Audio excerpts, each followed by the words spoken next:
Hello, ഇതൊരു shopping വ്ളോഗാണ്. അതും എൻ്റെ ഫസ്റ്റ് വ്ളോഗ്. ഞങ്ങളെല്ലാവരും കൂടെ മധുരയ്ക്ക് പോയ വ്ളോഗാണിത്.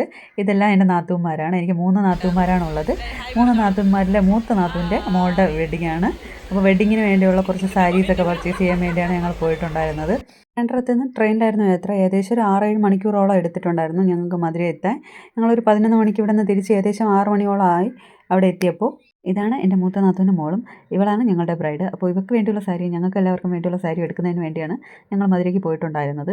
ഞങ്ങളുടെ യാത്ര എപ്പോഴും അടിപൊളിയായിരിക്കും. അതേപോലെ അടിപൊളി ഒരു യാത്ര തന്നെയായിരുന്നു ഇതും. അതുകൊണ്ട് ട്രെയിൻ യാത്ര ആദ്യത്തെ യാത്രയായിരുന്നു. ടീച്ചറിന് ലേറ്റ് ആയതുകൊണ്ട് ഇനി റൂമൊക്കെ ഒന്ന് സെറ്റ് ചെയ്തിട്ടായിരുന്നു നൈറ്റ് ഒരു ചെറിയ ഷോപ്പിങ്ങിന് ഇറങ്ങിയത്. AK അഹമ്മദ് എന്ന് പറഞ്ഞൊരു ഷോപ്പ് ഉണ്ടായിരുന്നു. അവിടെ നിന്നായിരുന്നു റിലേറ്റീവ്സിനൊക്കെ ഡ്രസ്സൊക്കെ എടുത്തിട്ടുണ്ടായിരുന്നത്, സാരീസ്. അവിടെ അത്യാവശ്യം കളക്ഷൻസും റേറ്റും ഒക്കെ കുറച്ച് കുറവായിരുന്നു. നെക്സ്റ്റ് ഞങ്ങൾ പോയിട്ടുണ്ടായിരുന്നത് വെഡ്ഡിങ് സാരീസൊക്കെ നോക്കാൻ വേണ്ടി രാജ്മഹൽ എന്ന് പറഞ്ഞൊരു ഷോപ്പിലോട്ടായിരുന്നു. അത്യാവശ്യം നല്ല ഗ്രാൻഡ് ഷോപ്പായിരുന്നു അത്. കാണാനൊക്കെ ഒരു റോയൽ ടച്ചൊക്കെ ഉള്ളൊരു ഷോപ്പായിരുന്നു. പക്ഷേ സാരീസൊക്കെ അത്യാവശ്യം നല്ല റേറ്റ് ഉണ്ടായിരുന്നു. അതുകൊണ്ട് ഞങ്ങൾ ലെഹങ്ക സെക്ഷനിലോട്ട് പോയി.